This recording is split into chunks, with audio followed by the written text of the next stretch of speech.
A native of Georgia, but growing up in Brooklyn, New York, Antonio Owens considered himself a Brooklynite.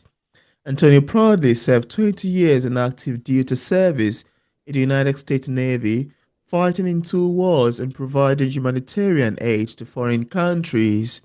With an MBA from St. Louis University, he is a federal information technology specialist in Virginia. A provider and protector for his mother, siblings, his only son, his wife of 38 years, and his granddaughter, Anthony has broken the circle of the absent father in his family. And on today's episode of Auto Interview, it's my joy, pleasure, and excitement to offer the show today, Anthony Owens. Thank you, Anthony, for joining us today. How are you doing? Thank you. I'm doing well. How are you, Peter?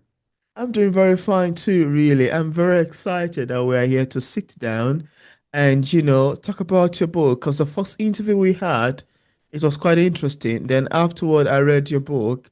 And again, I thought, oh, I have a strong set of questions I'd like to ask him. Why not invite him for a second interview? That, I mean, that would be fun, really. So thank you very much for coming on again. Not a problem. Not a problem. Absolutely. So, Antonio, I must say that reading your memoir was a fascinating experience for me. It is heavily themed as it touched on different subject and topic, powerfully carrying on the themes of dire sorrows, pain, death, obstacles, career, family dynamics, and dysfunctionality, social vices, poverty, racism and discrimination, childhood experiences, and many more. I mean, it's quite a lot. But however, one of the things that I found shocking in the book was your title name. I mean, when I was setting this question, it's so funny to me. I was like, yeah, I'm just going to ask. Syrup sandwiches, to me, it sounds like a shallow, it might sound to be quite rude, yeah, but it sounds like a shallow title for a book as that heavily emotional and interesting. And I quite understand where it's proud from, or maybe there is more to the story that you didn't perhaps reveal too much in the novel. But for me, a book that fascinating reading and carrying on weight of heavy themes, I would expect it to have a much more pain-driven title. So tell us, why did you choose Syrups and Wishes? Was it that, what is it that makes it significant to have earned this fame for a cover page title? Well, I'm glad you asked that, Peter. The reason why I named it syrup sandwiches, is because, and if you read in the book, you'll see that my family struggled financially, right? We really Yeah, had a difficult time, getting meals and things of that sort. And yeah. so oftentimes we would have to make sandwiches that were made out of condiments like ketchup and mustard, mayonnaise, and syrup. And I named it syrup sandwiches because I particularly enjoy syrup because, to me, it tasted better than the other kind of condiments. And when I decided to make it syrup sandwiches, I realized that syrup sandwiches, people who have gone through similar experiences that I have, they would automatically know what syrup sandwiches meant, right? The book, because they would be able to say, you know what, I remember eating those syrup sandwiches. And then they'll know then that it was not about food, but it was about a period of time where things were not as well as they would like for them to have been. And then Absolutely. people who have not gone through that and hear the word syrup sandwiches, they may become curious as to know to try to find out what it is about, right? And so it works on two ways, right? For those who have already gone through it and those who haven't gone through it. So that's why I named it syrup sandwiches. Hmm, that's an amazing one. I did saw that part in the book, yeah, of you having to eat. I mean, that's what was readily available during this period, and you had no option that to just go ahead and eat that for the main being. Quite interesting. Now, I know this is a memoir, a real life story, and as such, you may shuffle my question away, but tell us, because my nosy self can't withstand the gossip. After your grandfather Oscar passed away, what happened to Little Bit? Did you hear from her anytime afterwards? From what I heard is that once my grandfather passed away, she got whatever little bit of insurance money that he had, and she wound up moving away and got married to someone else and Wow. completely forgot about everyone. So she was gone. Wow. Wow. Because I read a lot about Little Bit, features, characterization, and actually I was laughing at some point. And one of the things I love about your book is the fact that it's an heavily emotional story, but there are so funny, so much funny scenarios in it that got me laughing so hard. And I was like, oh, Little Bit, I know that's a nickname, but then I'm gonna ask what comes of Little Bit afterward. Thank you Yeah, for answering. she was not a very nice person, so I mean, she just left as quickly as she could. Oh. Oh wow. Interesting Yeah, there's enough. some other parts in the book that I've been told are pretty funny as well. So I didn't want to write a book that was all, emotionally driven and Yeah. really depressed and, sad. I Yeah. wanted to be able to experience all the different levels of feelings, right? That's true. That's a good one. Perfect. That's an amazing one. And Antonio, you've lived in an area full of crimes, killing, shooting, stabbing, and all sorts of other terrible social vices. How does that experience affect your mental health and upbringing, if in any way, especially as a child? Also, could you tell us more about the shocking death of your friend, Again, who was stabbed to death by his own brother? Well, what's growing up in an environment where things were terrible, it wasn't uncommon, not just for me, but for other people. A lot of people have gone through similar things that I've gone through. Wow. I wrote about it because I want to share it with people who may be going through it and let them know that they can still come out of it, right? And not be Yeah. scathed by it. And to witness a friend of mine go through something and wind up being killed because his brother stabbed him, that was really difficult for me because he was my friend, right? Mm, Um, and it was just so sad that his own sibling would do that to him. Emotionally, it made me feel sad, right? But at the same time, everything that made me feel sad in the past and even to this day, I use that as a ladder to keep climbing to not allow it to bring me down further, right? It's mm. almost like it prepares me to try to do better, to be stronger, to be more prepared. Well, that's a good answer you've gotten there. Thank you for sharing. No And I wanted to problem. say this, if there's a character I feel heavily for, it would be your mother and grandmother. I won't go too deep. I just have a few questions for you regarding her section. She went Okay. through a lot, and reading her story, I can feel the raw power, the beautiful endurance, and the beauty of motherhood, considering a hurry of incidents with love, with dating, with work, with church, and the duty of raising two boys, coupled with those times you will hear us sob at night. Those period, those section were so emotional and quite compelling for me. Now, if there was something you could say to her back then, what would it be? I would say to her that I appreciate you, mother, for dealing with all of the terrible things that you had to deal with and being so strong while you were doing it.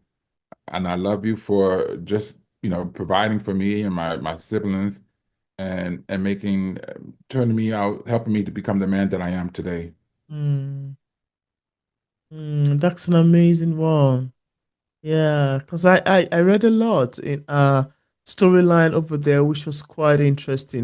And I was actually wondering, now this popped up in my head. I was wondering, how did she feel knowing that you wrote this book? She she's really elated that I did because she never imagined me getting to this point. I mean, I didn't see it as well. And you know what really, because I wrote about my Aunt Lily. Yeah, yeah. She passed away, and that really bothered me. She Oh, would have really, really been happy that I did what I did, where I'm at right now. And I'm so sad that she wasn't around to be able to see it because she would love to have been able to read my work. But yeah, that's what I would have said to my mother. I would have said, thank you for all that you've done. Because sometimes we don't say thank you enough to people that do things for us. yeah. It's almost like a given, right? And we feel like our love is enough, but sometimes they need to hear it as well. Absolutely, absolutely. Sometimes I need to hear it as well. That's very important. That's very important. And now I love the utilization of humor in your book. There are a lot of dark humor, and plain friendly ones.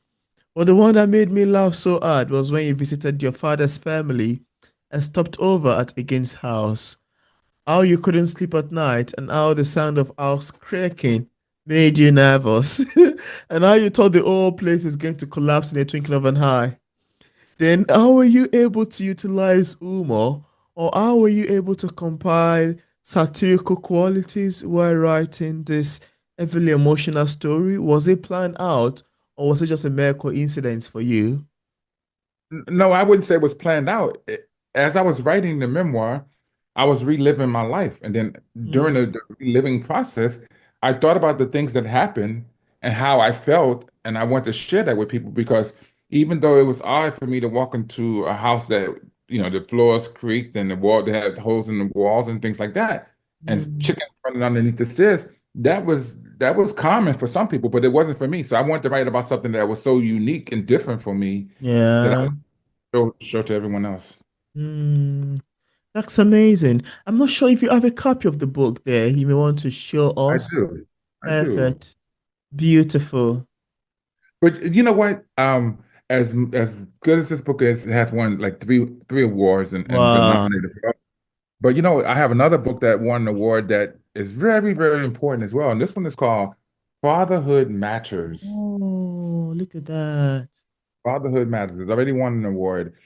And we'll go back on topic. I just want to say, but this book here, Fatherhood, I wrote it because I was raised by a single father. I mean, single Mm, mother. And my father was not there. And I want to be able, it's a call to all men to be able to let them know that it's time to step up, right? And be active and present in the lives of your children and even your yeah. nephews, right? Because if if the man is not there, it makes a tremendous difference if the father's not there. And so I Mm, want men it's a call to action to men everywhere to, hey, step your game up. mm. That's a good one. That's very true. Thank you. Thank you for sharing. I love to read that as well. Thank you for sharing. Now, No problem. let's talk about shipmates going back home after Okay. deployment to meet an empty apartment, house, Oh, or receiving a Dear John letter.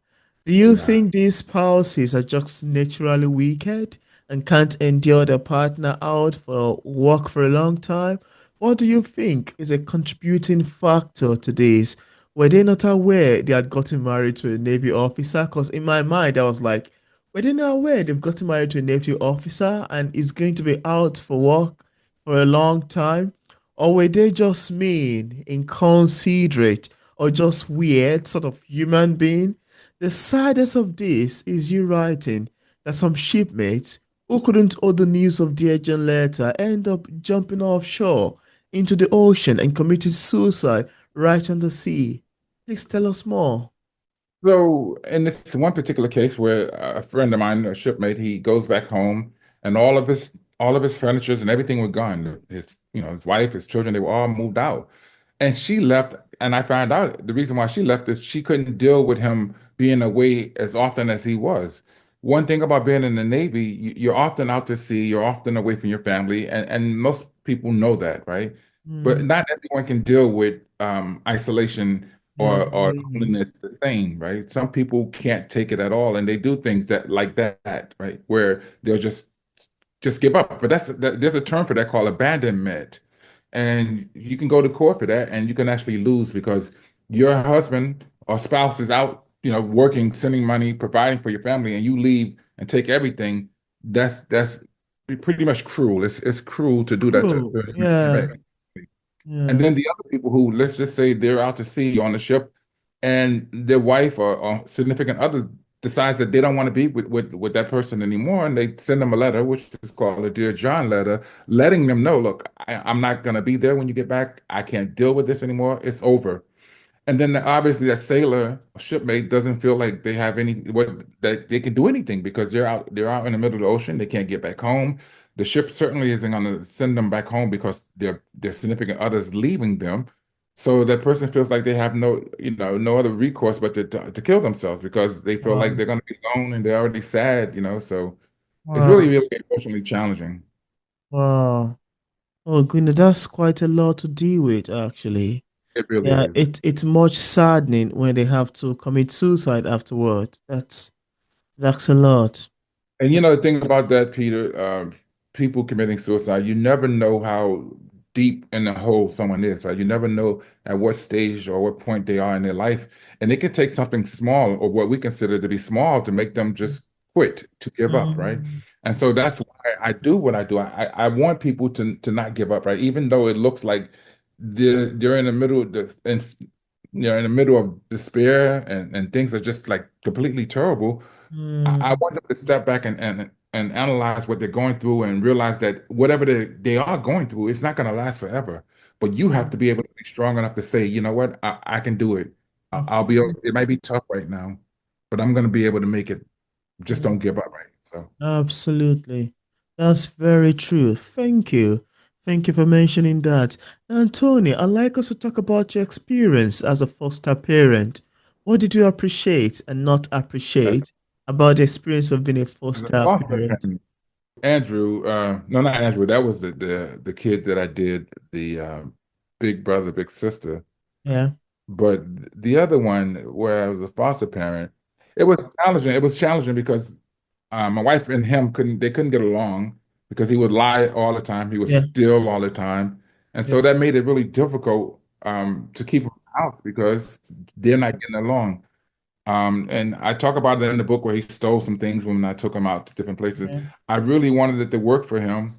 Um, and I wound up sending him back. But even to this day, we still stay in touch with each other. As a matter of fact, he just texted oh, me and said, "Happy football day," right? So he looks at me as a father because he never had his father. His father was always it was never in his life. And I've been the only male father figure in his life. And he still calls me dad, as terrible as he is, and as much time as he's gone to jail. Right now, he's doing okay. He has a job. He has a child. So his life is going much better than it was initially. So I'm happy for that. oh, wow. That's a beautiful one, really. Thank you for sharing. I'm excited he's doing well already. Quite interesting. And now, I made a statement that I Oh, think much was better. Yeah, I made a statement that I think was derived from reading your book. I said, poverty sometimes can be a tool for self-determination and a driving quest for change for a determined mind. And sometimes it could also be an excuse to remain in misery for the unserious one. I was able to derive that quote from reading Syrups and Wishes. That's good. You keep reading. I mean, it's really interesting that you said that, and thank you so much. Just like watching a movie, sometimes you watch a movie over and over, or a book, you find out different things every time you do that, right? Yeah, And you'll do the same thing will happen because there's so many different scenes and instances where things when you read it before, it's like you get something else different out of it the next time, right? And I yeah. wrote it because it's just so factual, it's just so relevant. And that's one of the key reasons why I really want to get it out there. Absolutely. And I actually think a lot of people needs to be aware that there's a book like this because it's so That's what I'm trying to. inspiring. It is so it's that thing that teach you not to give up, not to stop, and to see that the situation you may be today, it's not the end of everything. You have the power to change your life. I mean, everything is possible if you believe. It's an amazing thing. You just have to walk towards it and make it a reality. It is full of inspiration. I mean, it's not like a self-help whatsoever, but the story, the transitioning, the character building, the development, it's so inspiring in a way that you can tell the transition from this state to that state to this present state and feel, oh wow, that's an inspiring story. So yeah, I need to commend it. Quite commendable. You've done a great job. Thank you. You're making me smile over here. I appreciate it. Absolutely. So going back to my statement, I find it to be quite interesting. I was like, poverty sometimes can be a tool for self-determination and a driving quest for change for a determined mind. And sometimes as well, it could be an excuse for other people who are lazy, who don't want to change anything, to remain in mystery from your serious one. In my opinion, I think you took positive advantage of your situation. You were young having these experiences of starting to think like an adult and of ways to fend for your brother, your mom, and yourself, by bargaining at stores and other things you did. You even wrote that it taught you the value of every single penny, every single dollar, which I love wholeheartedly. I have one question for you. Now, looking back, are you grateful for those experiences, especially knowing that they inspired, and shaped you to who you are today? And in case it inspired you to strive for excellence or change, are you happy that you had to go through those challenging times? That's number two to my question. Also, if there is anything you'd like to change about the poverty experience you had while growing up, what would it be? Okay, so a three-part question. So Three I would like, questions, yeah. yeah. So growing up, I believe that personally, the things that I've gone through, they those were experiences that helped shape who I am as an individual. Yeah. It, I guess what happened is as a result of going through all those things, as traumatic as they were, if you don't learn from things that are bad, from things that challenge you, then you're really not doing anything, right? So Mm, I'm fortunate enough to learn from that, to grow and to develop. And so, yes, those things that I've gone through, they helped me to become who I am. Um, I think that looking back now, um, I wouldn't really want anything differently other than I would like for things to have been a little bit less stressful, a little less traumatic, right? Um, but then there again, I may not be who I am now if they were that way. So, right. absolutely. Mm, So I am a byproduct of my trauma. I am a byproduct of my challenges, my struggles, my poverty, and mm, who I am today. I feel good that I am in a space right now where I can share and not allow those things that have happened to me in the past to hold me down mm. because sometimes that happens. And that statement that you came up with from reading my book, Yeah. you said about poverty, you could swap out poverty and put in trauma. Mm, You could think mm. about that. Yeah, that's true. Anything that's challenging that can hold you down, um, Mm, it can definitely not allow you to grow. So mm. poverty can, and you may get stuck in a place because, like you said, if you're stuck there, um, and your mindset is that woe is me, and you blaming everybody but yourself and trying to get out of it, you'll never get out of a situation if you don't allow yourself to grow and keep moving past it. Wow, that's an amazing answer you've got in there. That is so true. That is so motivating in nature. And I like that you give this beautiful, detailed answer to these questions. Thank you so much. This is really impressive. Well, thank you. Look, I know you knew there was going to be something like this because during our first interview, and you hadn't even read the book, and we had a really, really great interview at that point too. So I was looking forward to going through to this interview today because knowing that you have already read the book, I really want to hear what your questions were. And I think you sent them to me, but I didn't look at the questions because I wanted them to be like all right on the spot. And Oh, that's an amazing one because, it's an amazing read for me. I love it wholeheartedly. It's one of those beautiful memoirs I've read in a long while. I'm a huge fan of real life stories, especially the pooling and, emotional ones. Quite interesting. And you also have a lot of themes in it. And I thought, okay, this is really amazing. I would like to sit back and have a conversation around this. So thank you very much for taking the time to come up and have this conversation with me around syrup sandwiches. This is really impressive. that's quite interesting. So what I did do is also I've written a workbook for syrup sandwiches. Hmm. Workbook Wow. does is it allows the students and teachers to, for instance, if you were to open up the workbook, this is just Hmm. one chapter right here. It says searching for my father, chapter 20.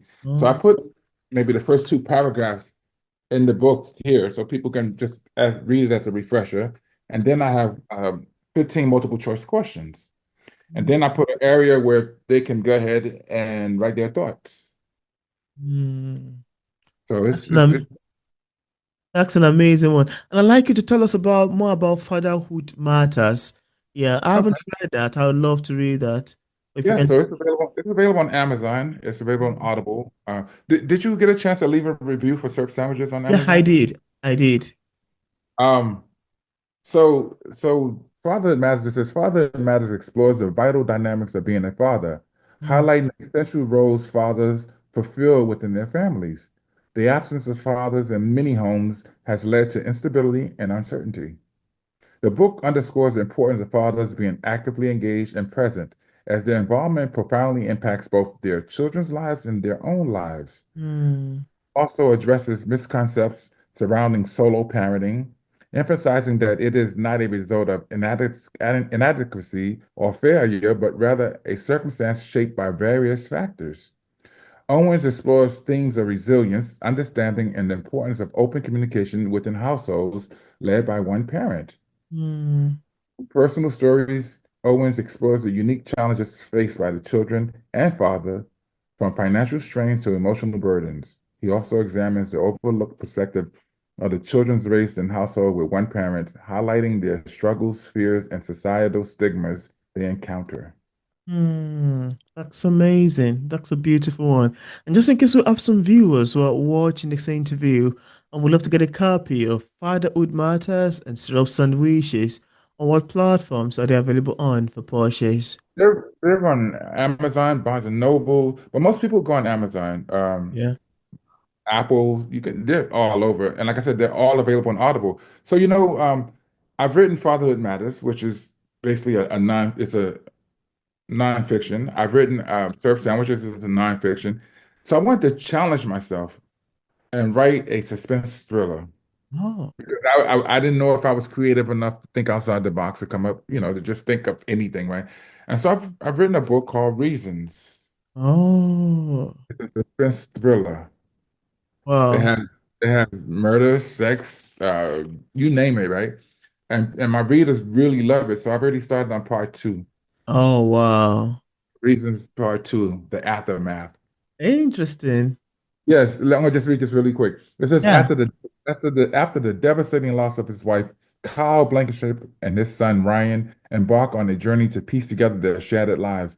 However, when Kyle is thrust into a whirlwind of mystery, betrayal, and danger, their world is once again turned upside down.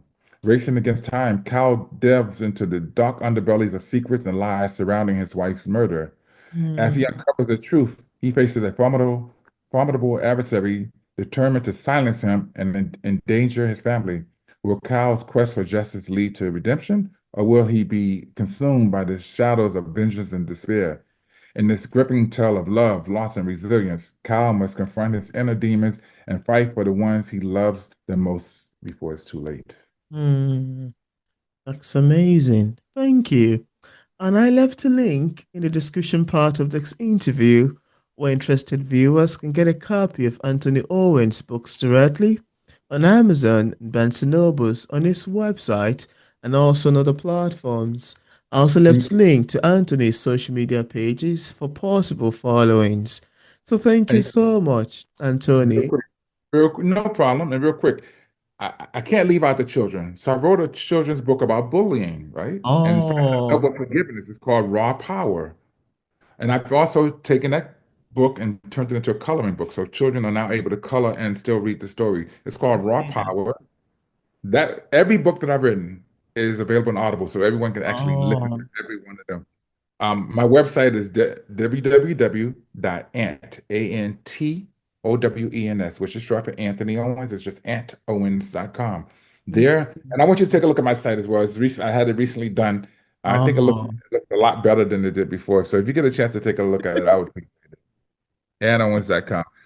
So, Peter, I appreciate you having me up here. And as always, it's always a pleasure to talk to you. my pleasure, really. Thank you very much. This was really impressive and well interesting. Thank you very much.